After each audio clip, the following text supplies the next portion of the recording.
More time, good evening. Welcome to episode 2 of Moving Beyond Pink, Navigating Health Services series, or 6-part series on breast cancer awareness and support. I'm very pleased to welcome you this evening. If you don't know about us at Navigating Health Services, our mission is to bridge the gap and create access or bridge the gap and create pathways to quality healthcare. And that's what we're doing with programs such as this. So this evening, I apologize for all the technical difficulties, but we are here and we are live and we're going to be discussing treatment aftershocks.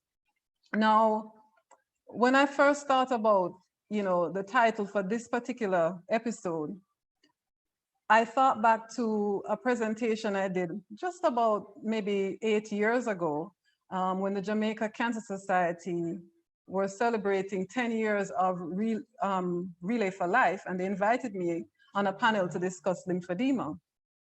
While researching what I was going to talk about, I came across an article entitled Lymphedema, Cancer's Little Known Aftershock.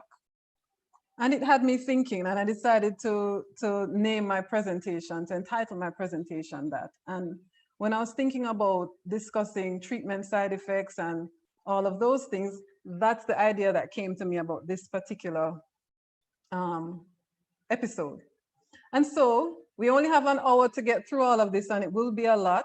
And so I'm going to introduce right now my awesome guests. I have with me two inspirational women who have on their journeys found ways to educate themselves more and also to share and empower and support others who have gone through and continue to go through their journey with breast cancer. So without further ado, I want to welcome Dr. Jacqueline King out of Barbados and Miss Monica Orozco Aragon. I got it right, Monica? Ladies, unmute your microphones and let's begin the conversation. Good evening. Good evening. Good evening. Finally, we start, right? So how I met these two ladies was very interesting too, just like my previous two guests. Jackie came into my life a few years ago. I can't even remember how many years now. And I also had an opportunity to go down to Barbados and work in her clinic, and that was great. We had an awesome time, and it made me aware of the fact that as much as we may think we're different, as Caribbean people or as people in general, there's so many similarities that we have. And I certainly saw that in terms of her patients and the patients I see here in Jamaica. And Monica, I actually met on advanced lymphedema training for head and neck and elastic taping for lymphedema in Orlando some years ago, about 5 years ago, I think it was. Yes. So I'm pleased to have these two ladies because I believe that they will bring a balanced perspective to the topic tonight. Both ladies have had to go through their own journey with breast cancer, and they have also been journeying with others and treating them, as they go through their cancer side effects, aftershocks. So welcome again, ladies. And let me tell you a little bit about Jackie, Jax, Dr. King. Being a healthcare professional was always on the cards for Dr. King. Her genuine empathy has been perfect fit for her career in physical therapy. Her best qualities shine through while helping patients overcome or mitigate trauma and disability. While she may vary her approach to each patient, every intervention is grounded in more than 30 years of experience in physical therapy practice. Dr. King graduated from Jamaica School of Physical Therapy right here in Jamaica at the University Hospital of the West Indies in Mona in July of 1982. She returned to Barbados to work in the Ministry of Health for 10 years. And during that time, she sought to improve the scope and efficiency of the services the ministry offered. She was instrumental in developing a community-based rehabilitation program, as well as a day unit that provided more focused and consistent care at the geriatric hospital. Dr. King has been a pioneer in the field of sports physiotherapy in Barbados and the Caribbean. She has been the clinical director and senior physiotherapist at Sports and Physical Therapy Clinic since December of 1982. And if you're in Barbados, go check out Sports and Physical Therapy Clinic. And she was one of the first physiotherapists in Barbados to complete the Doctor of Physiotherapy and graduated from Utica College in New York in 2009. In 2010, Dr. King was diagnosed with triple negative breast cancer and underwent chemotherapy and radiation and surgery. She subsequently developed lymphedema, and this led to her interest in the management of lymphedema. In 2012, she attended the Norton School and she certified as a lymphedema therapist. She is now in Barbados working with other persons with lymphedema, both secondary lymphedema post-cancer treatment and primary lymphedema. Welcome again, Jackie. Thank you so much, Patrice. It's my pleasure to be here. Great. And let me tell you a little bit about Monica. Monica, she's a woman of purpose, I would say. In September of 2008, Monica identified a lump in her breast. And after traveling to Miami for a second opinion on the advice of friends, she was later diagnosed in February of 2009 with breast cancer stage 3A. Yeah. In February, Monica had surgery for a bilateral mastectomy, where she removed 12 lymph nodes, did 6 chemotherapy treatments, 30 rounds of radiation, and 1 year of treatment on Herceptin. After her operation and treatment, she ended up with swelling in her back, upper arm, and had tingling, discomfort, heaviness, and sometimes pain. When she visited her doctor, she was told that she had developed lymphedema. And in Monica's words, this was a shock to me because in addition to the cancer treatments I was receiving, I had to deal with an unknown disease, which they told me is for life.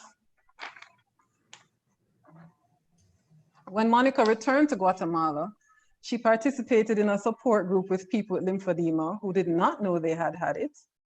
And she started looking for places where she could get treatment. There was no place for treatment in Guatemala. So Monica, she went off and also had herself certified as a lymphedema therapist in 2012 and found ways to help improve the quality of life for people with lymphedema in Guatemala. She started a nonprofit foundation called Guatemalan Foundation for Lymphedema, Manos Amigas, Friendly Hands, right, Monica? Where she offers free lymphedema treatments for patients, not just in Guatemala, but also internationally. So you see, we have two very awesome ladies right here with us this evening. Welcome again. Thank you very much. It's my So we're going to get right into the discussion, ladies. And one of the things we wanted to talk about, I was kind of trying to see how we could move it along in terms of possibly how treatment is given. So we could talk about surgery and chemotherapy kind of together. Sometimes one is done before, chemo is done before surgery. That's done a lot now. Oftentimes surgery is done first. But I wanted to talk about, what are some of the main treatment side effects that maybe you experienced and also that you see your patients experiencing with surgery and chemotherapy? Who do you want to start first? Anyone. Go ahead, Monica. For me, was nauseous, generalized pain, mostly in bones, affected area, left arm and back. I felt exhausted, without appetite. My immune defense decreased. Mm-hmm. And what about you, Jackie? To be honest, I didn't have a lot of problems post my surgery because by 1 week after having surgery, I had got back full range of motion in my shoulder and stuff, because my thought process was if I'm a physiotherapist and I'm going to have a stiff shoulder, then my patient shouldn't come to me. So I kind of took the bull by the horns, and I just got going again. I really am not the typical patient, because 2 weeks after my surgery, I was on a plane to India with a cricket team. After my surgery, I'm not the typical patient. And that was good, yes, and it was bad because that led to my lymphedema. At that point, I was not as educated about lymphedema as I should have. I mean, my doctors didn't think that I would get it. They thought that, that's one in however many 100,000. Why should it be you? But truly, I had surgery. I'd had 14 lymph nodes removed. So, and then I got on a plane and traveled. And we now know that altitude is one of the aggravating factors of lymphedema. So by the time I came back from India, I had lymphedema. But I had that even before I started my chemo, because I did my surgery, went off, and then came back, and then did my chemotherapy when I came back. So I started my chemotherapy already having lymphedema. So go ahead, Jackie.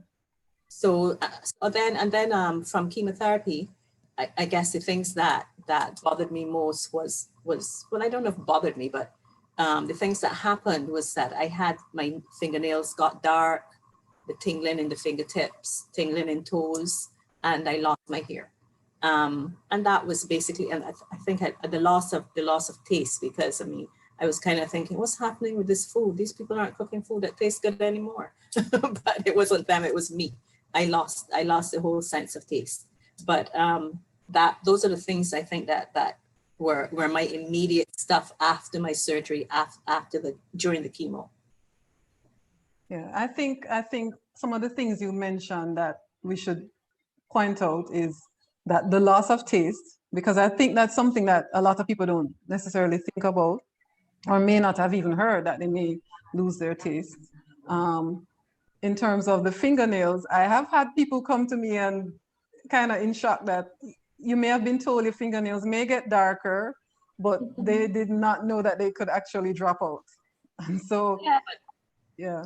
But you know what? When they get dark, nail polish, put it on. Well, that is true.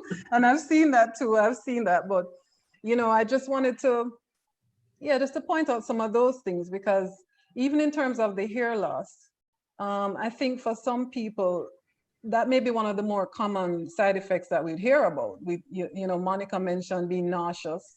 And that's also something that people may have in their heads when they think about, well, I'm going to do treatment. I hear that it's going to make me feel nauseous, or I hear that it's going to make my hair fall out, but I don't know when, and I see some people now embracing that possibility and getting their head shaved and feeling okay with that. Yes. And there are others who may not feel okay with that at the moment and are a bit surprised when one morning they wake up and it's just all coming out. So for some people, that's a major blow to them, and fatigue. Was it Monica, you mentioned fatigue? Yes. As well. Fatigue. That is. My fatigue came really with my radiation. Having post radiotherapy, that's found like absolute fatigue. My fatigue was at the 5 chemo. When I start to walk or go up the stairs, I feel so exhausted. Yes. Yeah. And I think that kind of hits people sometimes like a brick truck. They're not expecting necessarily to feel that level of fatigue. And so I think sometimes, that also is a bit of a shock to the system. Yeah. Okay, so Jackie, you mentioned lymphedema, and of course I mentioned lymphedema earlier. And while this conversation is not wholly focused on lymphedema, honestly, It's something that we're going to spend a lot of time on because it's something that's a great challenge for many. And it is truly, truly for many an aftershock, something that they never anticipated, they had never heard about until they just get up one day and There it is. something is different. It's there. Jackie made a very important point. She spoke about her lymphedema developing after air travel.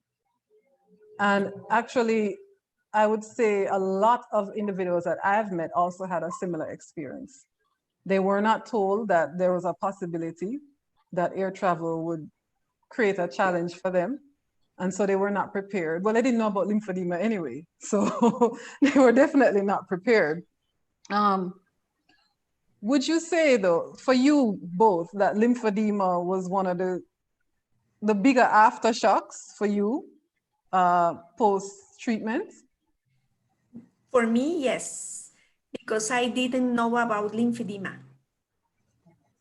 And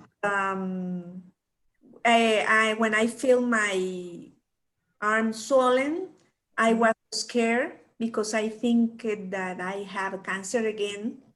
And then to the doctor, and the doctor said, you have lymphedema.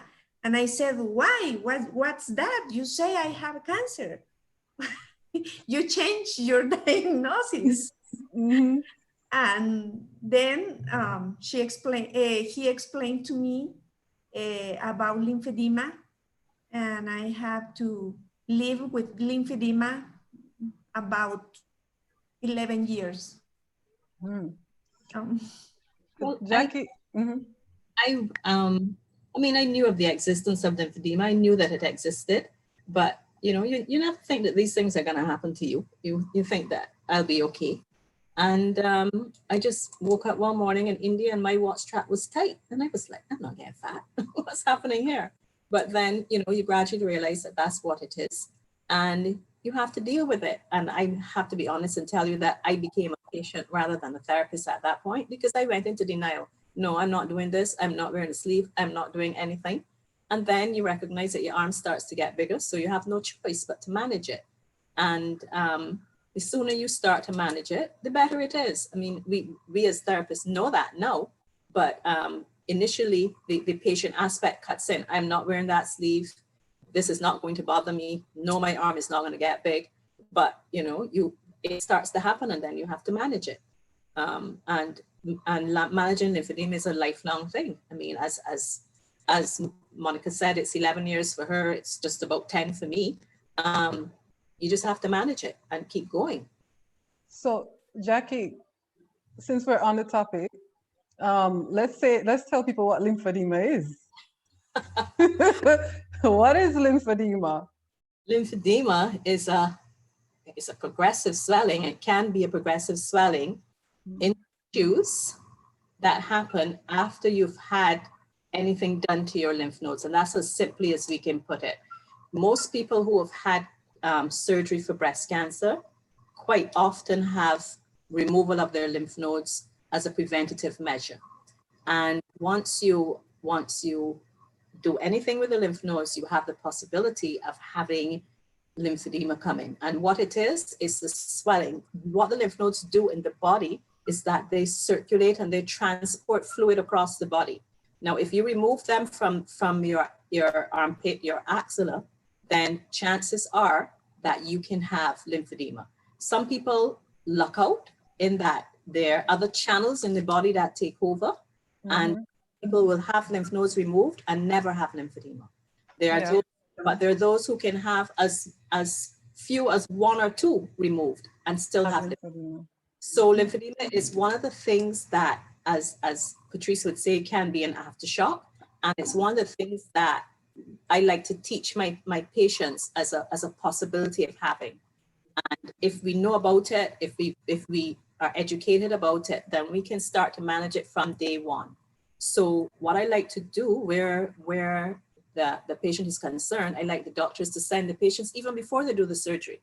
That we can actually teach them about what it's about, what it's all about, what to expect, how to recognize it when it first happens, not when you get a fat arm that can't get into your sleeve, recognize it even before it gets to that point. Recognize it when your watch feels tight or the ring on your finger feels a little bit tight. But you can only recognize that if you know what you're looking for.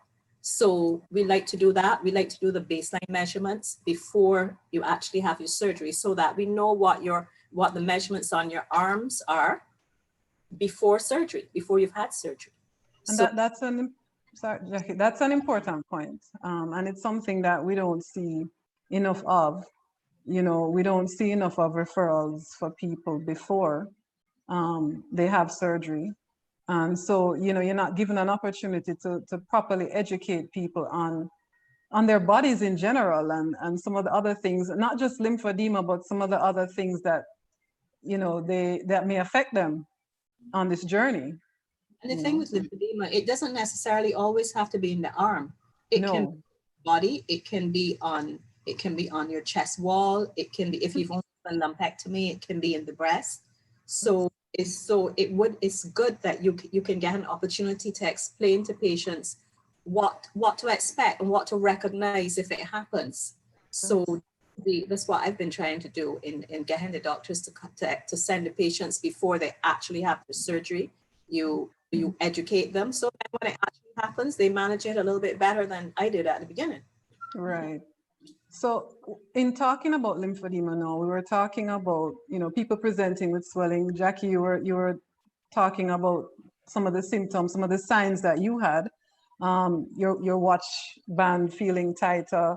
Monica, you felt, you know, tingling, and, you know, there are certain things that you noticed. Now, and you also made an important point, Jackie, when you stressed on the fact that, well, once you have had surgery, you're at risk for developing lymphedema.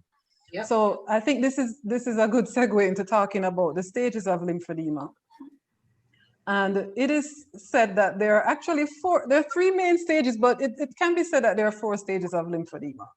Starting with stage 0, which we call the latency stage, where basically once you've had surgery, you are considered to be in latency stage because there was some interruption to your lymphatic system by the removal of lymph nodes. So that is one thing. So there are many ways to address that. And we're going to talk about that when we talk about treatment. But just to stress that once you've had lymph nodes removed, you are prone to developing lymphedema. Now, some people, like Jackie, say look out and they don't see it coming up. But I've actually had people who come into me 20 years post diagnosis and treatment who are just developing lymphedema 20 years later. So it's always something to be aware of, right? So I'm going to go into now, I hope everybody is able to see the slides that are up. This picture is someone that, so I spoke about stage 0, and then there's stage 1 lymphedema, which is basically, it's reversible. You go to bed and you wake up and it may not be as swollen as before. The swelling will go down a little bit. The person may still have some pitting, as in when you press the skin, it may leave a mark. If you look at her skin, you will see some, that was me who pressed her hand there to, there was some pitting in her hand. But she was kind of on the border to me of stage 1 and stage 2 lymphedema when she came in. And at this point, she did not have surgery. Her lymphedema developed before surgery. In fact, it was her lymphedema that alerted them to the breast cancer, because she woke up one day and her arm was swollen. And then they were like, well, something else is going on, and they discovered, right? So that's what alerted her. Post-treatment, this is what we were able to do, right? Stage 3 lymphedema, spontaneously irreversible. It's lymphedema that when you wake up in the morning, it's not going down the way, it's not going down. It's still there. And there's hardly any pitting going on in the skin. As you can see, it's quite swollen. And sadly, sometimes people are actually told that they should just live with it. Oh, you can just live with it. It's just one of those things that happen. There's nothing we can do. You know, people are still being told that. And so, unfortunately, we're often presented with a stage 2 lymphedema. I would think most of the lymphedema I see is probably already at a stage 2. But with treatment, once again, there we go. Yeah. Stage 3, lymphedema, which is what is called, in Jamaica, we say elephantiasis or elephantitis. Yeah. And we're thinking more about legs when we say this, but it is actually lymphostatic elephantiasis, right? It's not elephantitis. And yes, we do see people presenting with a limb this size. And it's unfortunate because like this particular person had been seeking assistance over time and was basically told, oh, it's a mystery, we don't know why it's happening. So you can imagine in terms of her quality of life, what that was like for her. And then look at what we were able to achieve. It's not perfect, but sometimes at this stage, it's not that easy to manage either, right? Monica does a lot of work in her clinic with elephantiasis. Talk to me, Monica, about some of the cases like this that you have seen post breast cancer surgery. Okay, the cases we work in here in Guatemala, in stage 3, we use the Godoy's method, but I think it's easy to work in the leg and not in the arm. Have better results at the legs. Yeah. But we use non-elastic sleeves for this. So what Monica, I mean, basically, Monica is right. Sometimes the arms can be, when the arms are this size, they can be challenging for various reasons. I mean, bandaging is a challenge. And then we're going to get into next talking about how, how do we treat lymphedema, right? So the gold standard for lymphedema treatment is called complete decongestive therapy. And that involves what's called manual lymph drainage, which is a technique that we use to stimulate the lymphatics and direct the flow. We use what's called special compression bandages, short stretch bandages, they're called, as well as padding materials and so forth. And then there's exercise and skincare, right? So those are the components of complete decongestive therapy.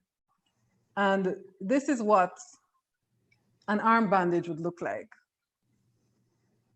Now, this is an arm bandage for a much simpler arm, but for like the arm that I showed you previously, it was really a challenge to bandage it because the shape is different and, it would involve a lot of other technical things that in Jamaica, we say, turn your hand, make fashion. Sometimes you really have to get creative and come up with other ways to address when you have that complicated case, which is why it's so important, once again, for early detection. Yes. Lymphedema. Right? Ladies agree? Yes, most Yes. definitely. Definitely. So one of the things, so we want to talk about, we talk about treatment. There are other ways that we can treat lymphedema. So we complete decongestive therapy first, and we do that to decongest the limb or get it smaller, right? Jackie mentioned that, we often speak about lymphedema in the arms with relation to breast cancer, but oftentimes people present with lymphedema in other parts of the body, right? In the breast area, in the chest wall. And those can be a little bit more challenging to deal with. And we may have to use other methods. So we'll get back to compression sleeves because this is where we go when we get the arm down and we have to maintain the swelling. Because like Monica mentioned, it's lifelong. It's a lifelong condition. It's management. Right now there's no cure. There are a lot of surgical techniques and stuff that they're trying now, transplanting lymph nodes and all that kind of thing. But the reality too, in our region in particular, Latin America and the Caribbean, cost is a major factor with all of these things. And I have to tell you, people, lymphedema is not cheap. The materials are not cheap. The treatment is not cheap because it's time consuming. It's a lot of work on the therapist and on the person, on the recipient. It's a lot of work. And so once again, which is why we're going to stress on prevention as much as we can prevent. And to do that, that's going to involve consultation, education before surgery. And once people are diagnosed with cancer and they know they're going to have to have surgery or radiation, it's important to have conversations. So that's key to prevention, and for people to be alert about their bodies and aware of their bodies. So compression sleeves, we're going to get to that. That's how we maintain the work we've done. But if you notice on the arm of the second picture, on the forearm of the hand there, you see some black tape. And that's called kinesio tape or elastic tape. And that is also something that we use for lymphedema management. So for those stubborn areas, especially areas that involve other areas aside from the arm, taping is something that can be used to help to increase lymphatic flow. All right, so this is what it looks like. And it's very interesting. When I did the training, I wasn't convinced. I can't say I was very convinced in the beginning that it would work, but it is very effective for treating lymphedema. You ladies want to add anything to this? I agree with you that it is quite effective, and it does work, especially in stage 2. I would say it works more in stage 2 lymphedema. The one drawback is, though, that I have found that some people have skin allergies, skin issues in being able to leave it on for a couple of days. I myself am allergic to the tape, but I found that with some patients as well, that it's kind of like a catch-22. It's working to get the swelling down, but at the same time, we make a big fuss about maintaining your skin, and it's destroying your skin. Yeah, so agreed. It's catch-22. But for those people who are not allergic to the tape and who are in stage 2, especially those who have truncal edema, like across your chest wall and so on, it works really very well with them in areas that is difficult to bandage. It's absolutely excellent substitute when you can't bandage the area. Agreed. One of the things I tend to do is just put a little bit on and have them wear it overnight just to see if there's a reaction to it, you know, so we don't go taping a whole area and then boom, we have a problem, you know. So this leads me to just talking about the whole prevention aspect now, because we're gonna go into something else shortly. But Jackie mentioned baseline measurements, and just to be clear, some people may not understand what baseline measurements are. And what that pretty much is, we measure your arms to see what they are, what the measurements are before you have surgery.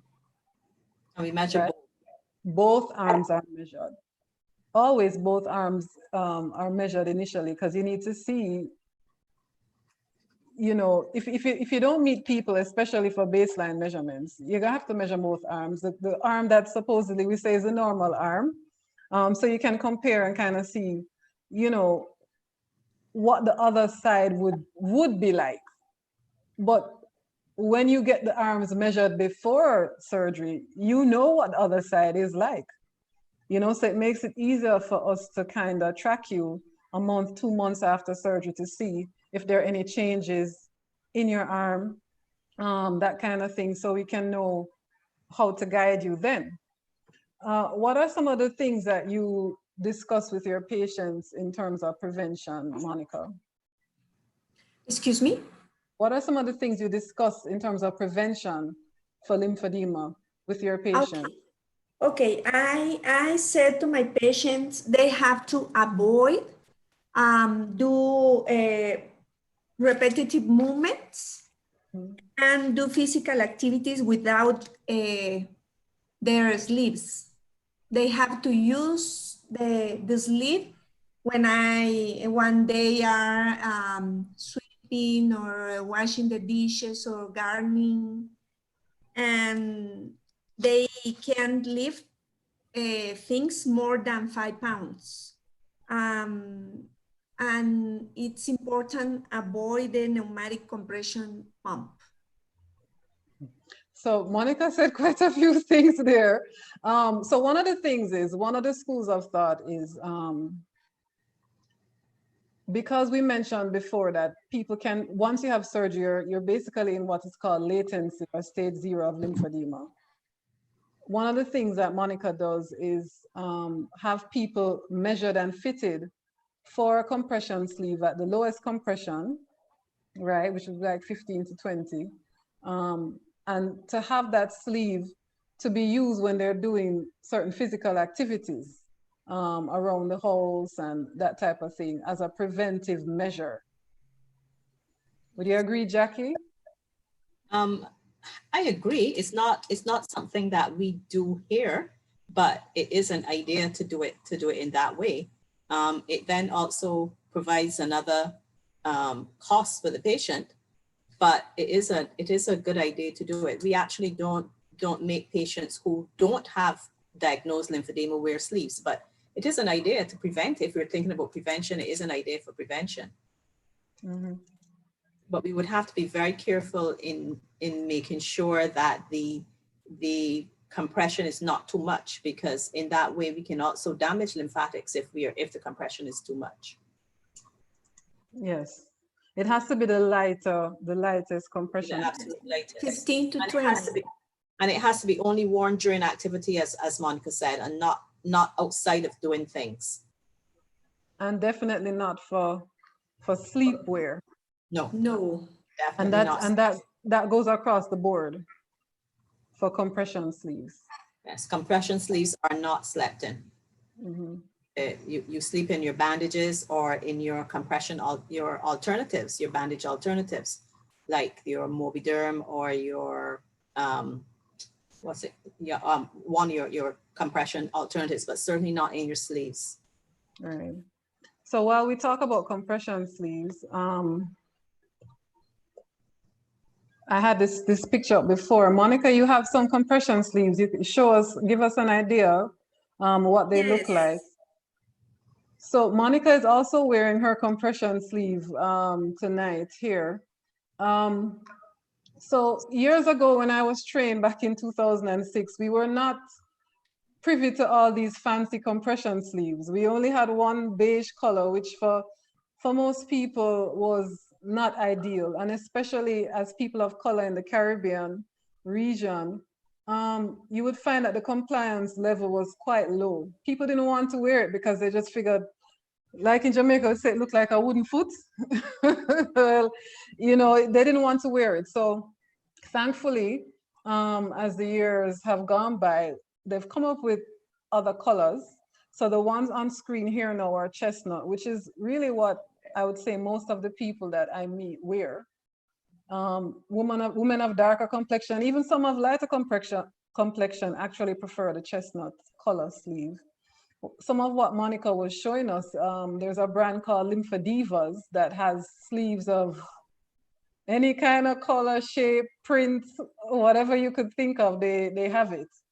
So certainly it's a little easier now for people, I would say, to be compliant, especially those of us who are on the more fashionable side, who really want to feel like, as normal as possible. So for them, that's very important. Yeah, so those are some of the main things in terms of preventive care. Having a conversation, being educated on lymphedema, being educated on your body and what happened to your body during surgery, or what can happen to your body post-radiation treatment, because we didn't mention that as yet, but a lot of people develop lymphedema post-treatment, post-radiation, right? Because the radiation can also damage the vessels and the skin. And oftentimes people develop lymphedema after they've started radiation treatment. Mhm. So lymphedema, does anyone have any questions that they'd like to ask us with regards to lymphedema? No questions yet? I'm sure the questions will start coming in at some point. But in the meantime, we're going to move on to having a discussion about something that a lot, oh, I see a question coming in. Are the tapes available for sale? Well, yeah, actually, yes. You can get, kinesio tape is used for a lot of different things. So a lot of physiotherapists use it treating athletes, and I know Jackie can speak about that, I'm sure, using kinesio tape. So I've even seen it in the pharmacy here, but the important thing to note is that it has to be applied by somebody who's trained to do so. I was just about to say that Right? it's available. It's available for sale, but it's very important. The application of it is extremely important. If it's not applied correctly, it can make it Cause more damage. Worse. So it's not just about going and buying kinesio tape and putting it on yourself. It needs to be properly applied by somebody who is qualified and trained to do so. So somebody is also asking, why no sleeping in the compression sleeves? You want to take that one, Jackie? The whole thing about the compression is that I don't want to get too technical in work pressures and resting pressures and so on, but the compression sleeves are meant to be worn when you're actually working, when you're moving, when you're doing things, and that's they have the compression at that level of compression.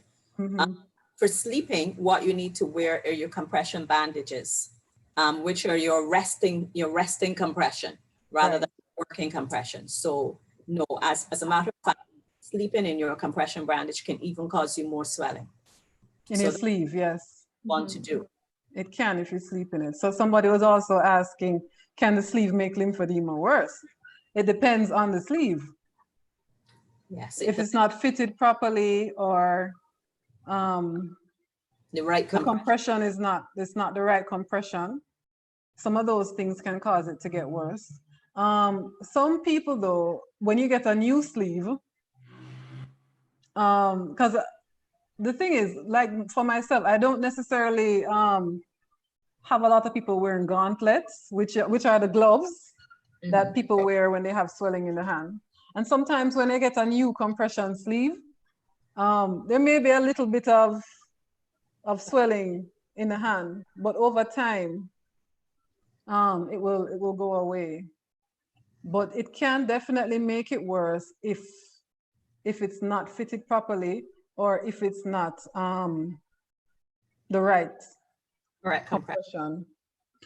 What about patients who are getting chemotherapy before surgery, and you sometimes use the affected arm for IV access when you're not able to find vein on the unaffected arm? Now that's, oh boy, that's a big one.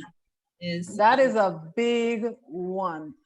It is very important that people recognize that that affected arm is not to be messed with, none at all. It's not, it's going to make the situation worse.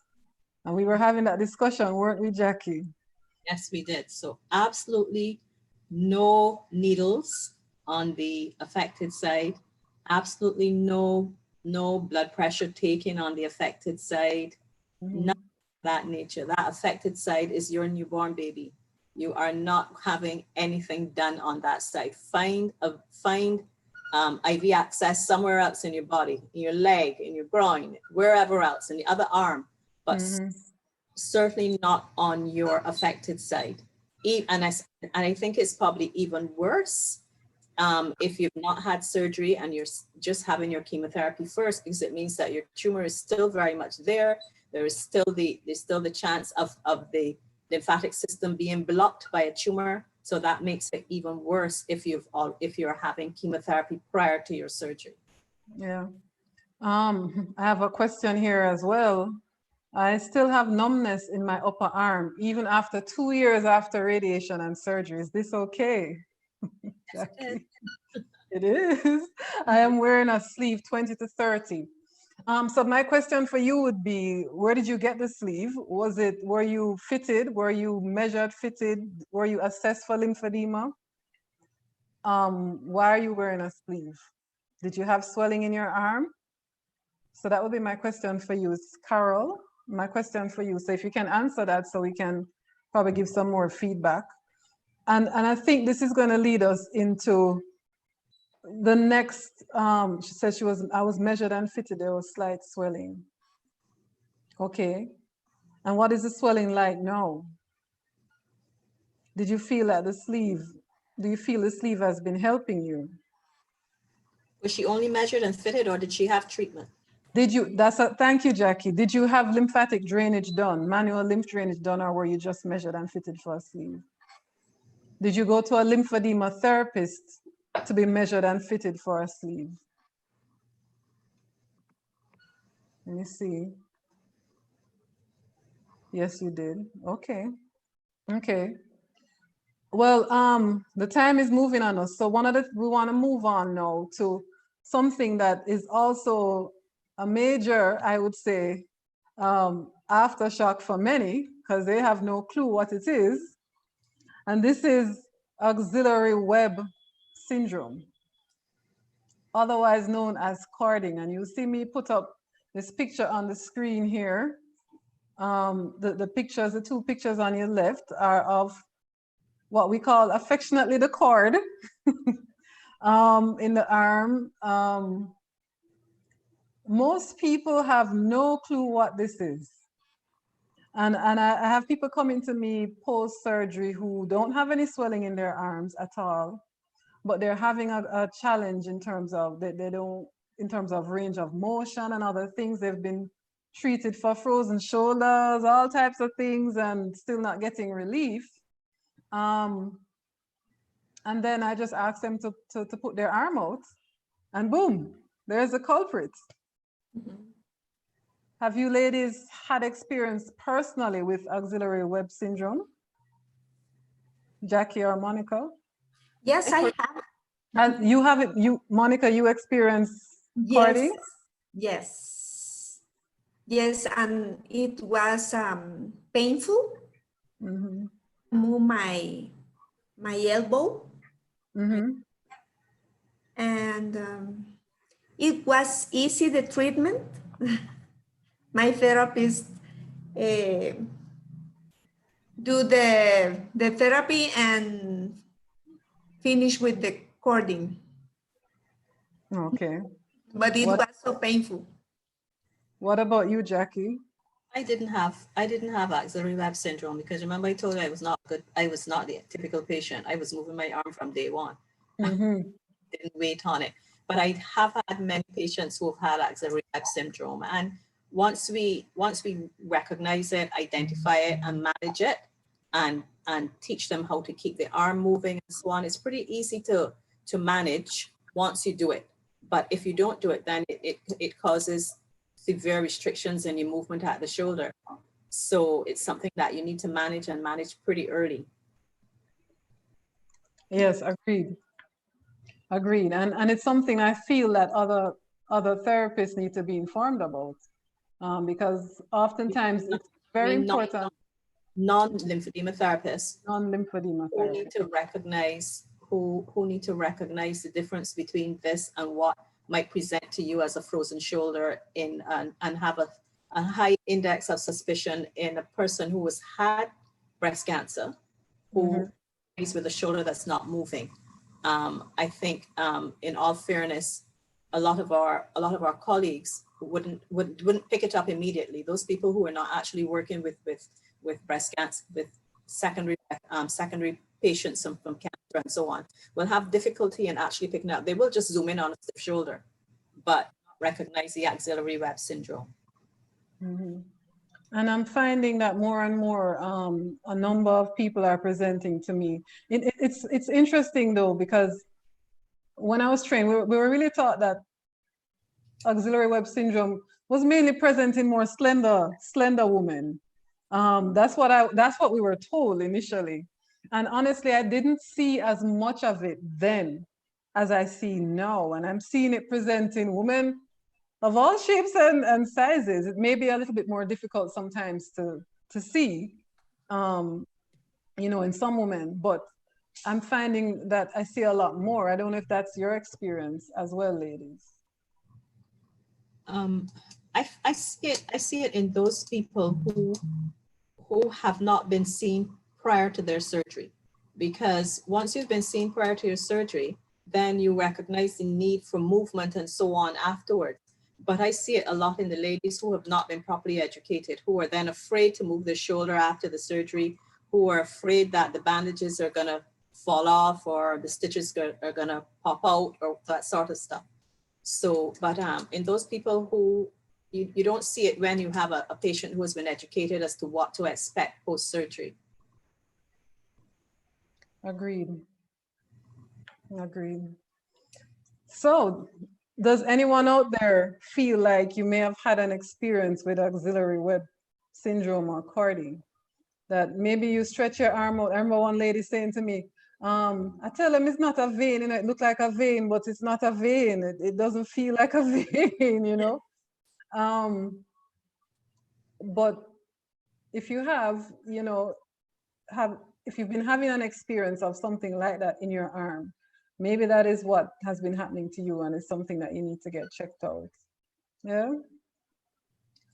So ladies, we've talked about a lot of different things in the time and it's moving. I wanted to ask you though, how does your personal experience impact your relationships, your relationships with your patients with cancer? In my case, I think now I know what they are feeling and what they are going through, and also how much pain they are feeling. So it has helped to me to be emphatic. And when I'm treating them, I can find the painful spot very easily. And I often tell them that if I did it, they can do it too. It's not just physical therapy. It's also a psychological and spiritual therapy. Agreed. Jackie? I totally agree with Monica. And I share the same sentiments. I think having gone through it, I understand what they're going through. And I think patients recognize that too. They recognize that you've gone through it. And so you have should have a better understanding of what they're going on than the average person. So yes, I think it helps. It helps in a way.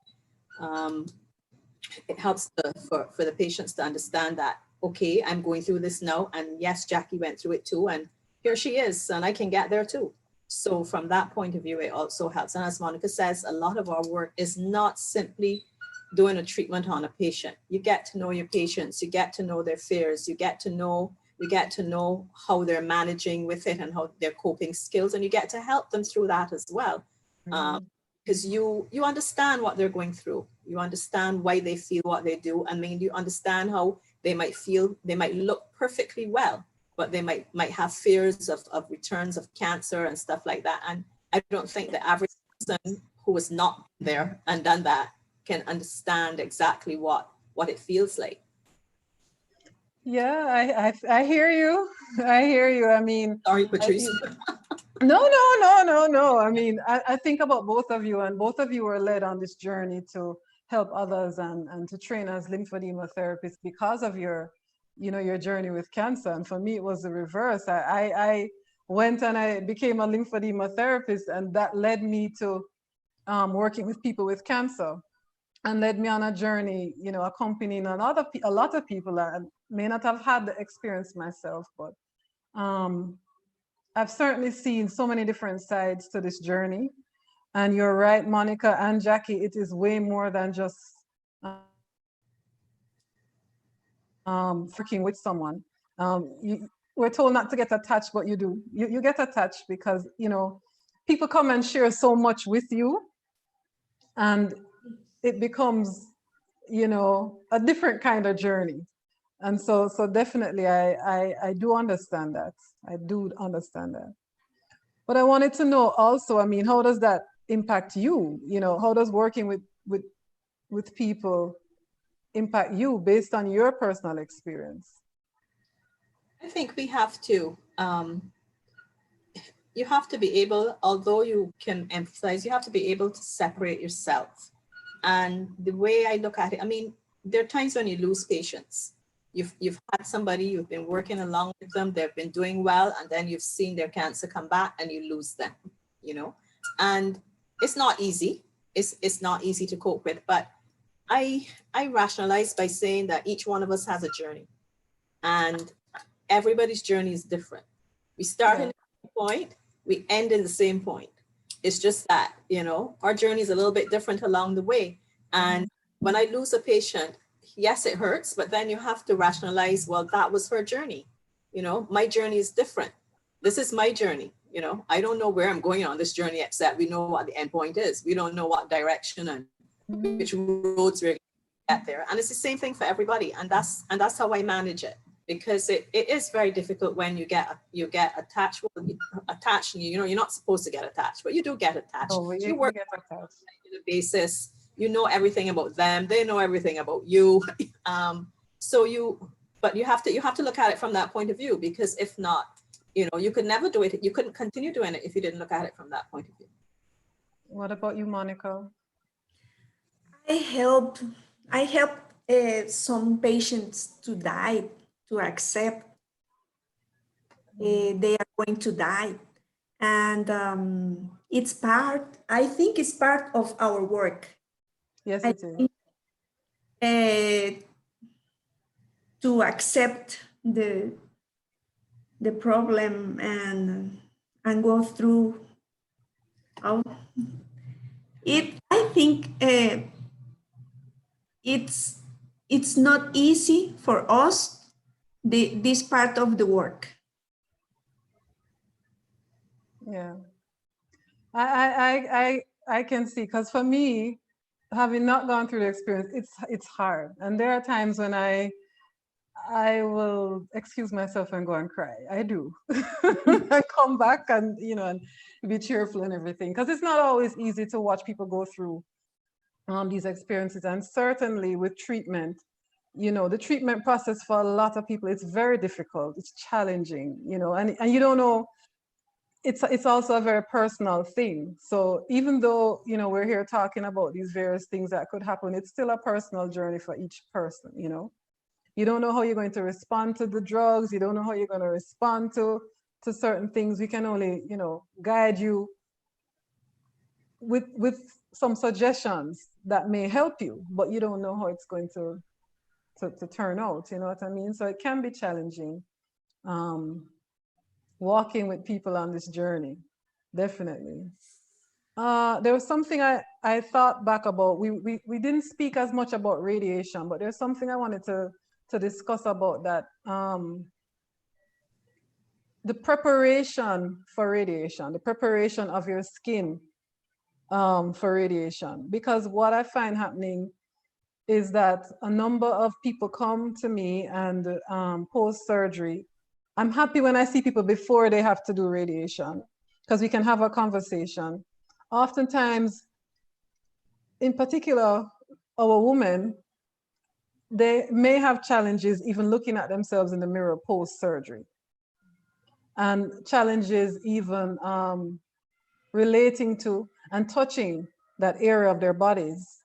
So one of the things is it's rarely getting moisturized for some people, and it's barely getting a quick wash. And you know, because I don't want to think about it too much, I don't want to touch it too much. But if your skin is not properly lubricated and taken care of before you do radiation, you can have some challenges.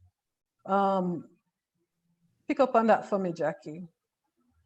I don't know that there's a lot to add to that. You just have to moisturize your skin. You just have to moisturize your skin so that during your radiation, you manage it well. skincare becomes extremely important. Post your surgery, skincare is very important if you have lymphedema as well. Skincare is very, very important. But yes, prior to your radiation, we know that radiation can have the skin, hurt the skin. You can get dryness, you can get the skin breaking down and so on. So it's very important to moisturize your skin prior to radiation, especially since during radiation, you're not going to be able to moisturize it. So you need to moisturize it as much as you can prior to your actual starting the radiation. And then afterwards, now, as you start to heal, because some people have great skin and they don't have too many challenges, but some people, the skin starts to break down. And especially if you're in a region like in the Caribbean where we don't always have as modern equipment, right? There could be some challenges, but some of the little tips, I know we were talking, Jackie, about aloe vera. Yes. And using the aloe plants, which a lot of us have growing in our backyards. Scoop the gel out, keep it in the fridge, keep it cool, and it can help to soothe your skin. This is after you've completed though and start your healing process. Aloe vera is something that can be used. And also for me, as soon as we can get back to, for some people, doing lymphatic drainage, it's very beneficial to get flow back. I see a question, or it's more like a comment. This discussion affirms the value of these kinds of conversations before surgery. There is a feeling of get the surgery ASAP, then other thoughts after. The shock is the realization of being diagnosed. And this is why it's the aftershock. I would say, I guess for most people, the diagnosis is like the earthquake. You know? I think we in the Caribbean need to manage this in a multidisciplinary way. Yeah. So not just, yes, you have a diagnosis, get your surgery, and then chemo comes, radiotherapy comes, and then whatever else comes in between there, it happens. I think we need to have a setup where when you get diagnosed, you see all of the players who can help you. Agreed. You see your surgeon, you see your oncologist is going to determine your radiation and your chemotherapy, but then you need to see your physiotherapist who's going to determine, who's going to give you your risk for having lymphedema and managing it, as well as the physiotherapist is also going to look at the exercise aspect of it. And that's one of the things that I want to touch on, Patrice. All too often, I mean, I'm going off on a tangent now, but all too often, patients who have been diagnosed don't even think of ever doing another exercise. They don't want to walk. They don't want to do anything. So I think that we have to have everybody involved. We have to have the psychologists involved so that they recognize how to manage it, how to manage it with the other interpersonal relationships with families and children and stuff like that. So and we have a nutritionist to be involved so that they can determine what are we going to eat, how are we going to eat, how are we not going to lose weight all during chemo. Because the appetite, we've lost sense of smell, we've lost sense of taste, we have no urge to eat anything. How are we going to manage that so that we don't lose all that weight during chemo? So there are all those aspects of management of the person that need to be taken into consideration. And I think we in the Caribbean don't really manage it as well as we possibly can if we had that multidisciplinary approach. And in there, as I keep saying, the exercise is extremely important. It's but as badly as you feel in chemo, exercise makes you feel better. As tired as you feel during radiation, exercise makes you feel better. It makes you feel better physically, it makes you feel better emotionally because of the release of all the endorphins. So that's one of the things that I think we have to, as healthcare professionals, we have to manage it a little bit better than we're actually managing it now. I agreed. I think always the holistic approach is what's best. And not just viewing a person as their disease process or the disease process that's taking place in their bodies, but to view them as a person, you know, because one of the things that really grieve me sometimes, honestly, I've seen people who are released from hospital. I'm thinking of a particular case right now too. I had an elder who was 85 on her diagnosis of breast cancer, and She was released from hospital 3 days later. Going through the door, she said she was told, I need a compression sleeve. She didn't know where to get it from. So she called the Cancer Society. She got my number. She called me, and I asked her, okay, so is your arm swollen? Yes. Do you know about lymphedema? What are you talking about? So I said, okay, I have to come and see you. Let's do an evaluation. I ended up spending 3 hours with her. It really broke my heart. I got to her house. She had her drains, everything. She had nobody at home with her. You know, it broke my heart. And she had a swollen arm, which was swollen before she even had surgery. You know, so if you are looking at somebody holistically, you would have already known that this person has nobody at home to care for her at 85 years old. So we have to find, you know, some other things in place to assist this person. Maybe she may have to stay in hospital a little longer if we can, or, you know, if there's somewhere else she can go, if there's a facility that has like nursing care, you know what I mean? Something that you could put to the person so they're in awareness that there's something else that's available. But that won't be done if we're not viewing people holistically. You know, it's not just, okay, you have surgery. Okay, you have, you know what I mean? Which is how I feel most people think they're looked at. I have somebody here saying, I agree. I went into surgery not knowing about the possibility of lymphedema. Lucky for me, my oncologist recommended a physiotherapist and I had webbing. Explain webbing for me, Allison. Webbing. But yeah, it just confirms the importance of the team approach, a multidisciplinary approach to treatment for cancer in general. Yeah. And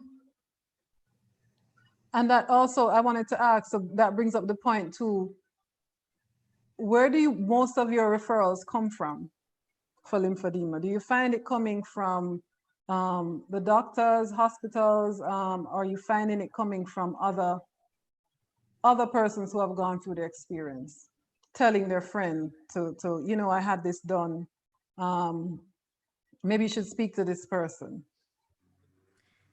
I have the referrals. They usually come from doctors and patients from all over. Okay. We are the only one clinic for lymphedema. That's why all the doctors send the patients to the clinic. What about you, Jackie? I get them from a combination. I get them from the surgeons. I get them from the oncologists. I get them from, there are a couple of GPs who patients will go back to their GP at that point, and I will get them from there as well. I also get word of mouth stuff. I get patients who want to come because their friend has been there or somebody that they know has been there.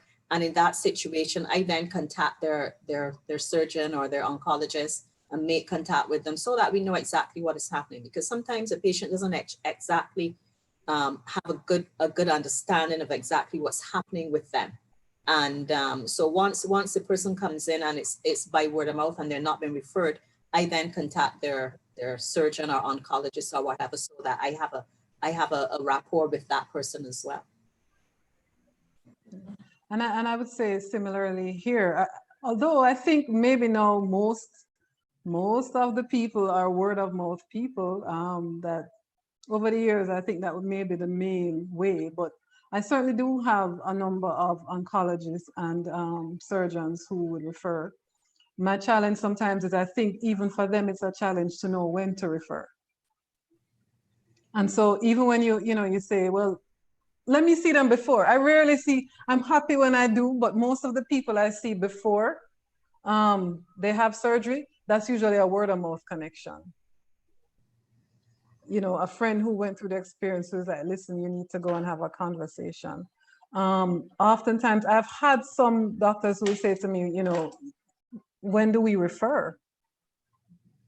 And then also it depends on who that doctor is, because some people end up seeing the surgeon first and they don't see the oncologist for a while. And then with our system, and so, you know, they may have had issues starting from when they had surgery and you're not seeing them until, you know what I mean? So those are some of the challenges that we're faced with as therapists. So here we are. Can you believe it's been over an hour already, ladies? I want to throw out to everybody, is there any other questions that you may have that you want us to answer with regards to this topic? We're willing to answer them now. And in the meantime, while I wait a few minutes for your questions, if there are any more, I just wanted to say, what an inspiration you ladies are for me. Knowing that you're able to take an experience and move with it to help others. When I was down in Barbados, I was so pleased to be in your clinic, Jackie, and experience the love inside the room and your patients. And they showed me good love too, I mean, it was really great. They're asking for, it was really, really an awesome experience for me to be there and to, like I said, just affirm the importance of what care can do for someone. It doesn't matter where the care is from, in terms of where in the world the care is from. And you see how people improve when they receive quality care, or they feel like the person who is assisting them cares for them, so that was a great experience for me. And I know you, Monica, I mean, I can't imagine what it's like to be able to treat people without cost, because I would love to be able to, just to be able to give back like that. I know it's challenging running a nonprofit organization. It must be. Yes. To be able to support people in that way. But I know that the service that you're giving must be, it's invaluable. Definitely. So I don't see any questions coming. It seems as if everyone seems to be okay so far with their answers, but just know that, even if you find that you have questions after this broadcast, you can always reach out to us at Navigating Health Services. If you want questions directed to either Jackie or Monica, we can get questions to them. But I appreciate you all, and I thank you all for being a part of this experience. Ladies, is there anything on a positive note? Because we're telling them all about this stuff that could happen and may happen, but we also want to point out, we know that there's help available for a lot of the things that we discussed this evening. There is help available. It's important for you to know that. But I wanted to get some final words from you ladies in terms of something positive to leave with our guests tonight, or attendees. I would say that the challenge of post-cancer management is not insurmountable. It's not. We talk about lymphedema, but it's manageable. We talk about the webbing, it's manageable. There are things that can be done and you can manage, and you can self-manage, and you can get out there and get things done and live a good quality life with post-cancer. Once again, I want to talk about the importance of exercise, the importance of getting back into a normal way of living as soon as possible, and not dwelling on a diagnosis, and recognizing that I tell all my patients this: life is for living. You're here, let's live it. You manage your cancer. Yes, it's there. You've dealt with it. You've done all the treatment for it, and you manage it. But life is for living. So let's get ahead and live. I love that. Monica? I just want to say, you can do it. If we can, you can do it. You have to pray a lot. I don't know what kind of religion do you have, but God is the best for me and for you. Thank you, Monica. I see Bridget saying here, this has been the most informative webinar ever. Most in capitals, webinar ever in capitals. Thank you, she says. So, and we're happy. I'm happy that, we had a bit of a bumpy start here, and but I'm happy that we're able to get this information across. This 1 hour can by no means go into all the information that may be needed for you. So like I said, if you need more information, more support, you can reach out and we'll be there to assist you. This is in fact a virtual support community. It's a community of people who have experience, who have journeyed either by themselves or with someone else with cancer. So we're here for you. On that note, we are coming to the close of this broadcast. But before we do, I think I see one more question. Oh, people should have people like you, Patrice. Thank you. Thank you so much. Very informative and interesting presentation. Thank you, thank you, thank you so much. This is actually a very special evening for me on a number of levels. And I wanted to dedicate this program to someone who's very near and dear to me, my aunt. This is 1 year since her journey with cancer ended, and she left us physically, but she's always here, and she certainly is an inspiration to me. And one of the reasons I wanted to do work like this. So I want to dedicate this program to my Aunt Judy. May she continue to rest in peace. And I also wanted to give away something tonight. One of our partners for change, and I call them, we have lots of partners for change, and I'd mentioned in the last program that we were going to be doing some what we call breast cancer resource kits. And in the kits, we'll have a lot of things that people who are going through their experience may find beneficial for them. So I have 3 items that we will be having in our kits that I want to give away tonight to anyone who feel they may need it. They are done by one of my partners for change, Jan's Creation, and they're called chemo port pads. And what they are, for people who have a port for chemotherapy, sometimes you may find that the seatbelt may not be the nicest friend for you. And so these were created to be placed on the seatbelt to give some love to the port, right? To prevent it from, feeling that uncomfortable and all of that. So if you would like a chemo port pad, I have 3 to give away. Just message us and you can get yours if you need it, or you need it for someone who is going through the experience now. So I want to thank you all again tonight. It's been great having you. Thank you guys so much for agreeing to come on. And I look forward to the next episode of Moving Beyond Pink, which will come to you in September. And we're going to be talking about a very interesting topic, radically changing you. Does what I eat really matter? Something to think about for the next one, right? I see here from Lorianne, bless and thank you ladies for what you do. You all help to make the journey manageable. Thank you. And thank you, Lorianne, for your kind words. One last check, because I think I see, just people saying thank you, thank you, thank you, thank you all. Have a very good night. Thank you, Jackie. Thank you, Monica. Love you, bless you. Continue to do the work that you do, inspiring others. Thank you. Thank you. Bye. Bye, everyone. Bye. Bye, Jackie. Bye, Monica. Nice to meet you. Lovely to have met you too. Good night, everyone. Good night. Bye, Patrice.